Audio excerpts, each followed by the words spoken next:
ਤੁਸੀਂ ਜੁੜੇ ਹੋਏ ਹੋ ਰੇਡੀਓ ਪ੍ਰੋਗਰਾਮ ਪ੍ਰਵਾਸੀ ਦੇ ਨਾਲ। ਸਾਡੇ ਨਾਲ ਇਸ ਵੇਲੇ ਡਾਕਟਰ ਆਸ਼ਿਮਾ ਤਨੇਜਾ ਹੋਰੀ ਜੁੜ ਗਏ ਨੇ। ਡੀਐਮਸੀ ਲੁਧਿਆਣਾ ਦੇ ਗਾਇਨੇਕੋਲੋਜੀ ਡਿਪਾਰਟਮੈਂਟ ਦੇ ਇਹ ਹੈੱਡ ਵੀ ਨੇ, ਔਰ ਜਿਸ ਤਰ੍ਹਾਂ ਤੁਹਾਨੂੰ ਦੱਸਿਆ ਸੀਗਾ ਕਿ ਡਾਕਟਰ ਆਸ਼ਿਮਾ ਤਨੇਜਾ ਨੇ ਇੱਕ ਵਿਸ਼ਵ ਰਿਕਾਰਡ ਕਾਇਮ ਕੀਤਾ ਜਦੋਂ ਉਹਨਾਂ ਨੇ 65 ਸੈਕਿੰਡ ਦੇ ਵਿੱਚ ਸਜ਼ੇਰੀਅਨ ਆਪਰੇਸ਼ਨ ਰਾਹੀਂ ਡਿਲੀਵਰੀ ਕੀਤੀ। ਇਹਨਾਂ ਦਾ ਇੱਕ ਬੜਾ ਅੱਛਾ ਪ੍ਰੋਗਰਾਮ ਚੱਲ ਰਿਹਾ ਹੈ ਡੀਐਮਸੀ ਲੁਧਿਆਣਾ ਦਾ, ਸਵੱਛ ਨਾਰੀ ਪ੍ਰੋਗਰਾਮ, ਔਰ ਇਹਦੇ ਵਿੱਚ ਸਵਸਥ ਨਾਰੀ ਪ੍ਰੋਗਰਾਮ ਮਾਫ ਕਰਨਾ, ਔਰ ਇਹਦੇ ਵਿੱਚ ਲਗਭਗ 900 ਜਿਹੜੇ ਡਿਲੀਵਰੀ ਦੇ ਕਰ ਚੁੱਕੇ ਨੇ। ਉਹਨਾਂ ਪਰਿਵਾਰਾਂ ਦੇ ਜਿਹੜੇ ਗਰੀਬ ਪਰਿਵਾਰ ਨੇ, ਜਿਹੜੇ ਅਫੋਰਡ ਨਹੀਂ ਕਰ ਸਕਦੇ ਖਰਚਾ, ਤਾਂ ਉਹਨਾਂ ਦੀ ਵੀ ਮਦਦ ਇੱਥੇ ਕੀਤੀ ਜਾਂਦੀ ਹੈ। ਤੋ ਦੇਖਿਆ ਜਾਵੇ ਤਾਂ ਨਾਰਥ ਇੰਡੀਆ ਦੇ ਵਿੱਚ ਜਿਹੜੇ ਸਭ ਤੋਂ ਵੱਡੇ ਨਾਮ ਨੇ ਗਾਇਨੇਕੋਲੋਜੀ ਦੇ ਇਸ ਫੀਲਡ ਦੇ ਵਿੱਚ, ਉਹਨਾਂ 'ਚ ਉਂਗਲੀਆਂ 'ਤੇ ਗਿਣੇ ਜਾ ਸਕਦੇ ਨੇ। ਉਹਨਾਂ 'ਚੋਂ ਟੌਪ 'ਤੇ ਨਾਮ ਹੈ ਡਾਕਟਰ ਆਸ਼ਿਮਾ ਤਨੇਜਾ ਦਾ, ਔਰ ਸਾਨੂੰ ਬੜੀ ਖੁਸ਼ੀ ਹੈ ਇਹਨਾਂ ਨਾਲ ਗੱਲਬਾਤ ਕਰਦਿਆਂ ਹੋਇਆਂ। ਡਾਕਟਰ ਆਸ਼ਿਮਾ ਜੀ, ਤੁਹਾਡਾ ਸਵਾਗਤ ਕਰਦੇ ਹਾਂ ਪ੍ਰੋਗਰਾਮ ਦੇ ਵਿੱਚ। ਥੈਂਕ ਯੂ ਜੀ, ਨਮਸਕਾਰ ਜੀ। ਜੀ, ਸਭ ਤੋਂ ਪਹਿਲੇ ਸਾਨੂੰ ਥੋੜਾ ਜਿਹਾ ਇਨਫਰਟਿਲਿਟੀ ਬਾਰੇ ਦੱਸੀਏ ਕਿ ਇਹ ਇਨਫਰਟਿਲਿਟੀ ਦੇ ਕੀ ਕਾਜ਼ਜ਼ ਨੇ, ਕੀ ਕਾਰਨ ਹੈ ਇਸਦੇ? ਇਨਫਰਟਿਲਿਟੀ ਦੇ ਕਾਰਨ ਲੜਕੀ ਵਿੱਚ ਵੀ ਹੋ ਸਕਦੇ ਹਨ ਤੇ ਮਰਦ ਵਿੱਚ ਵੀ ਹੋ ਸਕਦੇ ਹਨ ਜੀ। ਤੇ ਜੇ ਮਰਦ ਵਾਲੇ ਪਾਸੇ ਦੇਖੀਏ ਤੇ ਸਾਨੂੰ ਪਤਾ ਹੋਣਾ ਚਾਹੀਏ ਕਿ ਉਹ ਕਿਸੇ ਫੈਕਟਰੀ ਵਿੱਚ ਤਾਂ ਨਹੀਂ ਕੰਮ ਕਰਦੇ ਜਿੱਥੇ ਜ਼ਿਆਦਾ ਗਰਮੀ ਹੈ, ਜਿਸ ਨਾਲ ਕੀਟਾਣੂ ਖਰਾਬ ਹੋ ਸਕਦੇ ਨੇ। ਹੋ ਸਕਦਾ ਹੈ कि वो अल्कोहल स्मोकिंग ज्यादा करता हो, तो जरूरी नहीं है कि लेडीज विच ही नुक्स हो, तो मेन के भी कारण हो सकते हैं। जी जी जी।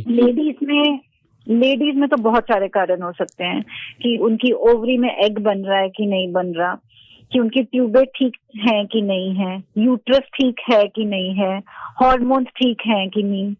तो दोनों के अगर देखें तो 50% कारण मेन में होता है, तो 50% ही फीमेल्स में होता है। डॉक्टर आशिमा, ये जो हमारे इधर के वेस्टर्न कंट्रीज हैं, यहाँ पे बहुत ठंड होती है, और यहाँ तो एक बहुत बड़ा चैलेंज इसमें चल रहा है पॉपुलेशन ग्रोथ का।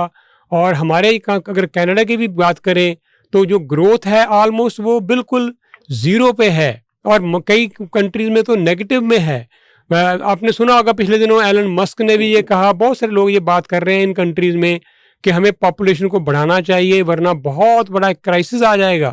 तो इन कंट्रीज में ये ज़्यादा करके प्रॉब्लम है, तो आप इसके बारे में थोड़ा बताएंगे कि ये ठंडी जो कोल्ड कंट्रीज हैं उनमें ये प्रॉब्लम ज़्यादा क्यों है?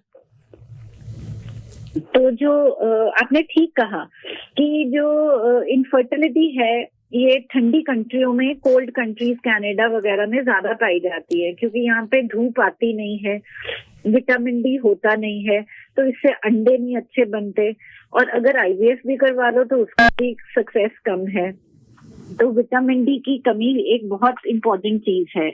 फिर है जब इतनी विंटर्स होती है, मूड भी ठीक नहीं रहता, डिप्रेशन रहता है, हार्मोन्स की फिर और कमी हो जाती है, मेंटल हेल्थ खराब हो जाती है। जी जी। विंटर्स में इंसान का ना एक्सरसाइज करने का मन करता है, तो मोटापा आ जाता है, हार्मोनल प्रॉब्लम आ जाती है, पीसीओडी हो जाता है।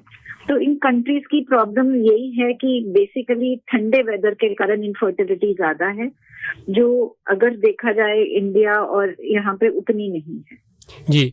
अच्छा, आपने जैसे बताया कि कुछ कारण तो होंगे जो कुदरत के कारण होंगे, जेनेटिकली होंगे, कोई भी और रीज़न हो सकता है, लेकिन कुछ ऐसे भी कारण हैं जिनको अवॉइड किया जा सकता है। हाँ जी, तो ऐसा है कि जैसे हमें पता कि कोल्ड कंट्रीज में विटामिन डी नहीं है, धूप नहीं है, तो हम एक्स्ट्रा दवाई खा सकते हैं विटामिन डी की, ताकि हमारे विटामिन डी लेवल्स ठीक हो, तो अंडे अच्छे हो, हार्मोन्स ठीक हो। जब पता है कि हम ज्यादा खा रहे हैं, विंटर्स में एक्सरसाइज नहीं कर रहे, तो हमें अपना रूटीन बना लेना चाहिए कि हम एक्सरसाइज करें और अपने आप को तंदुरुस्त रखें, और जो मेंटल हेल्थ का ध्यान रखें ताकि हम डिप्रेशन में ना जाएं। तो जो कारण है उस कंट्रीज के हिसाब से हमें अपने आप को बिहेवियर वैसा बनाना पड़ेगा ताकि इनफर्टिलिटी ना हो। अल्कोहल स्मोकिंग कम करना पड़ेगा। और औरतों के लिए भी आपने बताया कि एक्सरसाइज करें और विटामिन डी की पूरी खुराक लें। हाँ जी, तो एक्सरसाइज से हार्मोनल इम्बैलेंस ठीक रहेगा, पीसीओडी हार्मोनल प्रॉब्लम्स कम होंगी, विटामिन डी से एग्स अच्छे बनेंगे, खुश रहना चाहिए, बैलेंस डाइट खानी चाहिए। जी जी। और डीएमसी लुधियाना में आप बहुत सालों से इसका इलाज कर रहे हैं ऑलरेडी, और दूर दूर तक लोगों को पता है कि यहाँ पे बहुत बढ़िया इलाज होता है। हमारे जो इधर के लिसनर हैं जो आपको इस समय सुन रहे होंगे, नॉर्थ अमेरिका में जो लोग हैं, या कोई भी हमारे जो जहाँ तक भी ये आवाज़ जाएगी, क्योंकि हमने बाद में इसको शेयर भी करना है यूट्यूब के राही और सोशल मीडिया पे भी, तो वो लोग अगर आपको संपर्क करें, आप उनके लिए क्या पैगाम है आपका? तो डीएमसी एक बहुत बड़ा हॉस्पिटल है, पंजाब का माना जाना मेडिकल कॉलेज है, प्राइवेट हॉस्पिटल में से बेस्ट है। तो हमारी जो सर्विसेज हैं बहुत ही अच्छी हैं। तो कोई भी इनफर्टिलिटी ट्रीटमेंट के लिए आता है तो झट से ही ब्लड टेस्ट हार्मोन्स के हो जाते हैं, कंसल्टेशन आराम से मिल जाती है, और फिर हम आपको बता सकते हैं कि आपके क्या कारण है इनफर्टिलिटी का, अगर आपको कौन सा ट्रीटमेंट की जरूरत है, आईवीएफ है कि सिंपल ट्रीटमेंट है। कोई वेटिंग नहीं है, जो खर्चा है वो भी ज्यादा नहीं है, और जो सारा स्टेट ऑफ आर्ट का हॉस्पिटल है, और बहुत क्वालिटी सर्विसेज हैं हमारी। ठीक है जी डॉक्टर साहब, बहुत बहुत शुक्रिया। और आप कोई आखिर में फिर से हमारे लिसनर्स के लिए, व्यूअर्स के लिए कोई पैगाम देना चाहें? तो हम यही कहेंगे कि हम डीएमसी में एक अच्छा काम कर रहे हैं। पुअर लोगों के लिए तो हमने स्वस्थ नारी अभियान शुरू किया हुआ है जिसमें फ्री डिलीवरीज करते हैं, और इसी तरह हम इनफर्टिलिटी वाले पेशेंट के लिए हमने बड़ी कॉस्ट इफेक्टिव सर्विसेज रखी हुई हैं। आपको किसी तरह की भी प्रॉब्लम हो, हम मेडिकल टूरिज्म के लिए तैयार हैं। आप हमारे पास आइए, टाइम भी नहीं लगेगा और जल्दी से ट्रीटमेंट हो जाएगा। बहुत बहुत शुक्रिया डॉक्टर आशिमा तनेजा।